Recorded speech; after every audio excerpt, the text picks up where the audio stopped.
100 miles, a century. It's like the benchmark distance of our sport. And if you've done one before, I can pretty much guarantee you will remember it well. Although, weirdly, Emma does maintain that she's never done 100 miles. Hang on. I've done the distance. It's just that I don't call it 100 miles. I call it 161 kilometres because I prefer metric. All right, well, fair enough. 100 miles, a century, a ton, 161 kilometres, whatever you want to call it. It is a real landmark achievement. And if you've not done it yet, then keep watching because we're going to tell you exactly how to prepare for and then do your first 100 miles.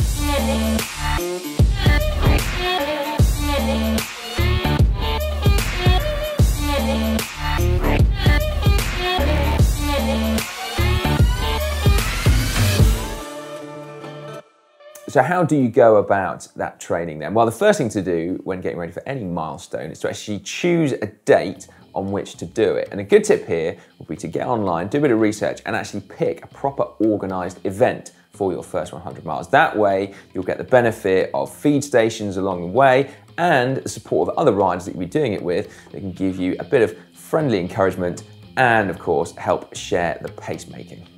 The other thing you might want to consider when planning your first century is what kind of roads you want to be riding on. I mean, although a mountain epic with thousands of metres of climbing might seem inviting, it also might not be the best choice for your first sportive. I mean, it's actually literally easier to ride 100 miles on the flat than in the mountains. So you might want to consider choosing a sportive that's on roads similar to the ones around where you live because you're likely to be best adapted to riding on that kind of terrain.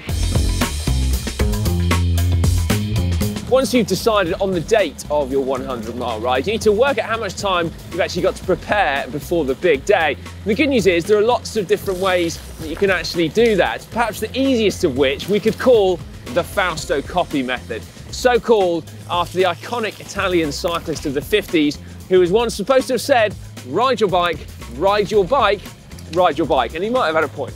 And it's true that for the success and, more importantly, enjoyment of your first 100, endurance is going to be a key factor. So try to ride 2 to 3 times during the week. These can be shorter rides, for example, commutes or turbo sessions, and that allows you to do some longer rides at the weekends. Yeah, and a little tip here could be to actually join a local cycling club because you might find that the company of other riders will mean that the time ticks by that little bit quicker.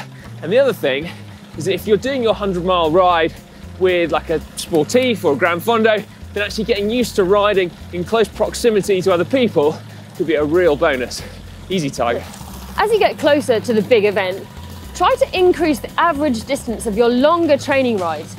As a general rule of thumb, if you can comfortably ride 3/4 of the distance, you'll be fine on the day, what with the excitement of your first century. Yeah, and a great tip actually is to plan your longest training ride about 10 days to 2 weeks before the big day.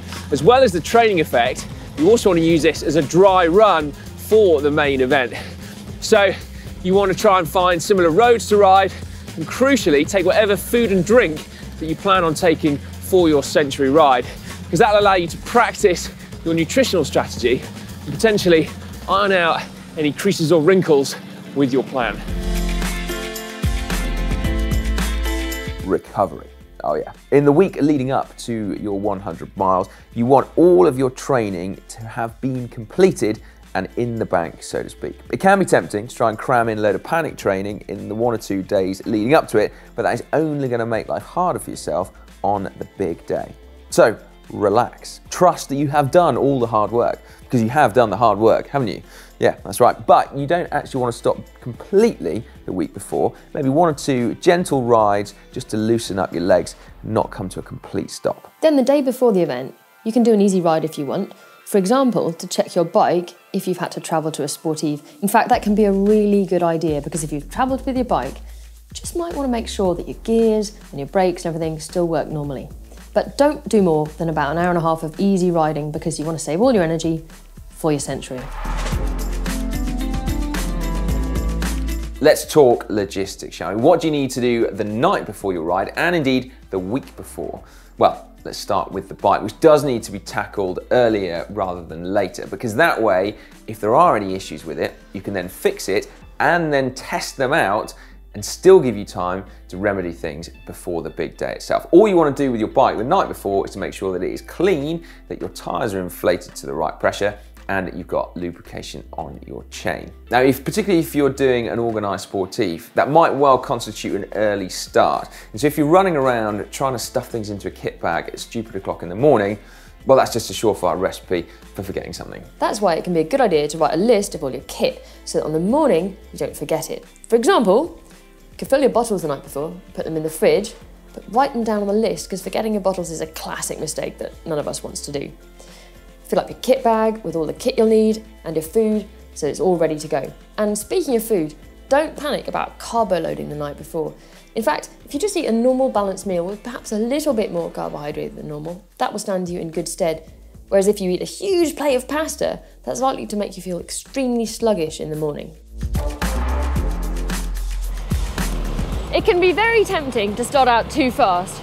With all the nerves and excitement, you might try and hang on to riders who are actually a bit faster than you. And whilst that does give you a good advantage on the flat where you can draft, if you've got some chunky climbs in your event, there's a chance you'll blow your own doors off. So try to start out slower than you think you can ride. And whilst that might feel frustrating for the first hour or two, you will be laughing later on when you get stronger through the event. And in fact, those riders who ride away from you, you might overtake them again towards the end. Now, we touched on it a little bit earlier on, but what about your nutritional strategy is incredibly important, because if you forget to fuel when you're riding, no matter how much training you've done, you will come dramatically unstuck. So the general rule is to eat little and often. About every 40 minutes or so would be a good rule of thumb, but you should always err on the side of caution. And then in terms of what you take with you, sports nutrition is great. It is easily digestible, easily portable, but if you're out on your bike for a long time, you might find that it ends up being a little bit sickly and it might not settle too well on your stomach. So take some real food as well. So perhaps little jam and peanut butter sandwiches, or some flapjack. But whatever you do, make sure you practice your nutritional strategy before the day itself, because actually you do need to train your body to be able to absorb food and digest it whilst you're on the move. Yeah, and it's crucial that when it comes to the day, you don't forget your nutritional strategy, and that with all the nerves and excitement, you don't just forget to eat for the first couple of hours, because that's happened to most people. I am guilty of that. And once you get hungry, it's often too late. So remember to try to eat little and often to avoid getting hungry. On the other hand, don't stop every 20 minutes and spend 10 minutes eating, which is what I did in my first sportive. In fact, I ate so much flapjack that I felt really sick by the end of the event. To be fair, eating flapjack every 20 minutes is pretty much how I get through most days. Well, but, must have a high metabolism. Yeah, anyway, there we go. Now, the other thing is that after all this preparation, all this planning and all this strategy, you can't lose sight of the fact that doing 100 miles is firstly a fantastic achievement, and secondly something that you can either enjoy during the event itself, or perhaps more importantly, look back on and enjoy with the benefit of hindsight. Can you actually remember your first 100 miles? Yeah, I think it was the polka dot challenge, and yeah, it was disastrous. I really did eat a horrific amount of flapjack. It took me, I think I spent 2 hours at aid stations eating flapjack, and I felt wretched. I must have eaten more calories than I burnt in the thing.